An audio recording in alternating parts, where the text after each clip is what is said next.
ਅਗਲੀ ਜਿਹੜੀ ਹਰਜੋਤ ਸਿੰਘ ਦੀ ਗੱਲ ਕਰਦੇ ਜਾਈਏ ਬੈਟਨ ਰੂਜ ਲੂਜ਼ੀਆਨਾ ਤੋਂ ਆ ਰਹੀ ਆ। ਇੱਕ ਸਾਬਕਾ ਮਰੀਨ ਗ੍ਰਿਫਤਾਰ ਕੀਤਾ ਗਿਆ ਹੈ 28 ਸਾਲਾਂ ਦਾ ਮਿਕਾ ਜੇਮਸ ਲਗਨੌਨ। ਕਹਿੰਦੇ ਵੀ ਇਸ ਨੂੰ ਸਰਵੇ ਕੀਤਾ ਜਾ ਰਿਹਾ ਸੀ, ਇਸ ਦੀ ਸਰਵੇਲੈਂਸ ਇਸ ਦੇ ਉੱਤੇ ਅੱਖ ਰੱਖੀ ਗਈ ਹੋਈ ਸੀ ਕਿਉਂਕਿ ਇਹ ਇੱਕ ਐਂਟੀ ਕੈਪੀਟਲਿਸਟ ਤੇ ਐਂਟੀ ਗਵਰਨਮੈਂਟ ਗਰੁੱਪ ਦੇ ਨਾਲ, ਐਕਸਟ੍ਰੀਮਿਸਟ ਗਰੁੱਪ ਦੇ ਨਾਲ ਕਹਿੰਦੇ ਇਹਦੀਆਂ ਤਾਰਾਂ ਜੁੜਦੀਆਂ ਸੀਗੀਆਂ। ਕਹਿੰਦੇ ਵੀ ਇਹ ਪਲਾਨ ਕਰ ਲਿਆ ਸੀ ਨਿਊ ਔਰਲੀਨਜ਼ ਦੇ ਵਿੱਚ ਰੀਕ੍ਰੀਏਟ ਕਰਨ ਦੇ ਲਈ ਵਾਕੋ ਵਰਗਾ ਮਾਹੌਲ। ਅਧਿਕਾਰੀਆਂ ਨੇ ਜਿਹੜਾ ਉਹ ਦੱਸਿਆ, ਥੋੜੇ ਦਿਨ ਪਹਿਲਾਂ ਹੀ ਇਹਨਾਂ ਨੇ LA ਦੇ ਵਿੱਚ 4 ਬੰਦੇ ਜਿਹੜੇ ਉਹ ਫੜੇ ਆ, ਜਿਹੜੇ ਸਾਊਦਰਨ ਕੈਲੀਫੋਰਨੀਆ ਦੇ ਵਿੱਚ ਬੰਬ ਧਮਾਕੇ ਦੀਆਂ ਸਾਜ਼ਿਸ਼ਾਂ ਘੜੀ ਬੈਠੇ ਸੀਗੇ। ਉਹ ਇਹਨਾਂ ਨੇ ਸਾਜ਼ਿਸ਼ਾਂ ਨਾਕਾਮ ਕੀਤੀਆਂ ਤੇ ਇੱਕ ਸਾਬਕਾ ਮਰੀਨ ਉਹ ਜੋ ਅਟੈਕ ਇੱਦਾਂ ਦਾ ਪਲਾਨ ਕਰ ਰਿਹਾ ਸੀਗਾ ਨਿਊ ਔਰਲੀਨਜ਼ ਲੂਜ਼ੀਆਨਾ ਦੇ ਵਿੱਚ, ਉਸ ਨੂੰ ਵੀ ਹੁਣ ਇਹਨਾਂ ਨੇ ਗ੍ਰਿਫਤਾਰ ਕੀਤਾ ਹੈਗਾ। 28 ਸਾਲਾ ਜੇਮਸ ਲਗਨੌਨ ਕਹਿੰਦੇ ਵੀ ਇਸ ਨੂੰ ਚਾਰਜ ਕੀਤਾ ਗਿਆ ਥ੍ਰੈਟਸ ਇਨ ਇੰਟਰਸਟੇਟ ਕਾਮਰਸ ਦੇ ਜਿਹੜੇ ਉਹ ਮਾਮਲੇ ਦੇ ਵਿੱਚ। ਕਹਿੰਦੇ ਵੀ ਲੂਜ਼ੀਆਨਾ ਦੇ ਸ਼ਹਿਰ ਦੇ ਵਿੱਚ ਇਸ ਨੂੰ ਗ੍ਰਿਫਤਾਰ ਕੀਤਾ ਗਿਆ ਤੇ ਇਸ ਦੇ ਕੋਲ ਕਾਫੀ ਬੰਦੂਕਾਂ ਤੇ ਨਾਲ ਬਾਡੀ ਆਰਮਰ ਗੱਡੀ ਦੇ ਵਿੱਚ ਬਰਾਮਦ ਸੀਗਾ। ਜਿਹੜੇ ਅਦਾਲਤੀ ਦਸਤਾਵੇਜ਼ ਸਾਹਮਣੇ ਆਏ ਆ ਉਸ ਨੂੰ ਲੈ ਕੇ ਕਹਿੰਦੇ ਵੀ ਨਿਊ ਔਰਲੀਨਜ਼ ਦੇ ਵਿੱਚ ਹਮਲੇ ਨੂੰ ਲੈ ਕੇ ਜਿਹੜੀ ਚਰਚਾ ਆ ਉਹ ਤੇਜ਼ ਹੋ ਚੁੱਕੀ ਸੀ, ਜਦ ਕਈ ਸੈਂਕੜੇ ਹੀ ਜਿਹੜੇ ਇਮੀਗ੍ਰੇਸ਼ਨ ਏਜੰਟਸ ਖਾਸ ਕਰਕੇ ਆਈਸ ਵਾਲੇ ਲੂਜ਼ੀਆਨਾ ਦੇ ਇਲਾਕੇ ਦੇ ਵਿੱਚ ਲਾਏ ਗਏ ਸੀ। ਕੈਟਾਹੂਲਾ ਕਰੰਚ ਕਰਕੇ ਇੱਕ ਆਪਰੇਸ਼ਨ ਉੱਥੇ ਚਲਾਇਆ ਗਿਆ ਸੀ, ਜਿਸ ਵਿੱਚ ਇਹ ਕਹਿੰਦੇ ਸੀ ਵੀ 5000 ਗ੍ਰਿਫਤਾਰੀਆਂ ਜਿਹੜੀਆਂ ਕਰਦੀਆਂ ਆ। ਇਸ ਤੋਂ ਪਹਿਲਾਂ LA, Chicago, Charlotte, north Carolina ਦੇ ਵਿੱਚ ਵੀ ਇਦਾਂ ਦੇ ਆਪਰੇਸ਼ਨ ਆਈਸ ਦੁਆਰਾ ਜਿਹੜੇ ਆ ਉਹ ਕਿਤੇ ਜਿਹੜੇ ਹੋ ਗਏ ਆ।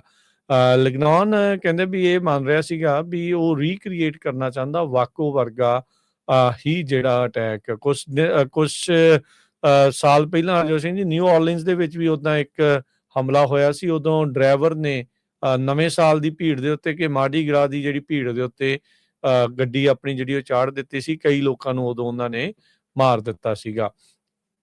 1993 ਦੀ ਜਿਹੜੀ ਸੀਜ ਹੋਈ ਸੀ ਹਰਜੋਤ ਸਿੰਘ ਜੀ ਵਾਕੋ ਟੈਕਸਸ ਦੀ, ਜਿਹੜੀ 51 ਦਿਨ ਚੱਲੀ ਸੀਗੀ। ਇੱਕ ਜਿਹੜਾ ਰਿਲੀਜੀਅਸ ਲੀਡਰ ਉੱਥੇ ਸੀਗਾ, 76 ਜਿਹੜੇ ਉਹਦੇ ਫਾਲੋਵਰ ਉਦੋਂ ਮਾਰੇ ਗਏ ਸੀ ਤੇ 4 ਫੈਡਰਲ ਏਜੰਟਸ ਦੀ ਉੱਥੇ ਮੌਤ ਹੋਈ ਸੀ।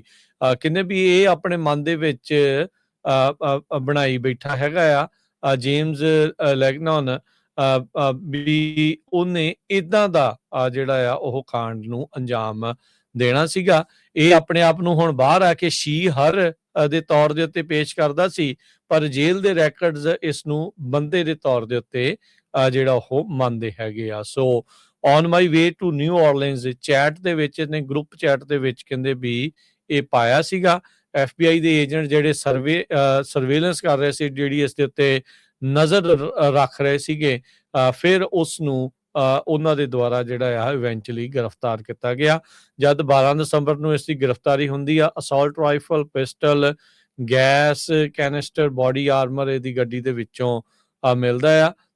ਲੂਜ਼ੀਆਨਾ ਦੇ ਸ਼ਹਿਰ ਨਿਊ ਇਬਰੀਆ ਦੇ ਅਪਾਰਟਮੈਂਟ ਦੇ ਵਿੱਚ ਏਜੰਟਸ ਆ ਉਹਨਾਂ ਨੂੰ ਸਨਾਈਪਰ ਟ੍ਰੇਨਿੰਗ ਮੈਨੂਅਲ, ਸਵਾਟ ਟ੍ਰੇਨਿੰਗ ਮੈਨੂਅਲ, ਅਸਾਲਟ ਰਾਈਫਲ ਤੇ ਕਈ ਰਾਉਂਡ ਐਮੂਨੇਸ਼ਨ ਦੇ ਜਿਹੜੇ ਉਹ ਬਰਾਮਦ ਹੋਏ ਆ। ਸੋ ਆਪਾਂ ਬਾਰ-ਬਾਰ ਕਹਿ ਰਹੇ ਹਾਂ ਹਰਜੋਤ ਸਿੰਘ ਜੀ ਵੀ ਅੱਜ ਕੱਲ ਕਮਲੇ ਲੋਕਾਂ ਦਾ ਪਤਾ ਹੀ ਨਹੀਂ ਲੱਗ ਰਿਹਾ ਵੀ ਉਹ ਮਨਾਂ ਦੇ ਵਿੱਚ ਕਿੱਥੇ ਕੀ ਜਿਹੜਾ ਆ ਉਹ ਚੀਜ਼ਾਂ ਸੋਚੀ ਜਿਹੜੇ ਉਹ ਜਾ ਰਹੇ ਹੈਗੇ ਆ। ਪਰ ਫਿਰ ਵੀ ਆਪਾਂ ਦਾਦ ਦਿੰਦੇ ਆ ਇਹਨਾਂ ਜਿਹੜੇ ਉਹ ਲਾ ਐਨਫੋਰਸਮੈਂਟ ਦੀ, ਜਿਹੜੇ ਇਦਾਂ ਦੇ ਹਮਲਿਆਂ ਨੂੰ ਪਹਿਲਾਂ ਹੀ ਹੋਣ ਤੋਂ ਨਾਕਾਮ ਕਰਨ ਦੇ ਵਿੱਚ ਕਾਮਯਾਬ ਰਹਿੰਦੇ ਆ ਤੇ ਲੋਕਾਂ ਦੀ ਸੁਰੱਖਿਆ ਨੂੰ ਜਿਹੜਾ ਆ ਉਹ ਯਕੀਨੀ ਬਣਾਉਂਦੇ ਆ।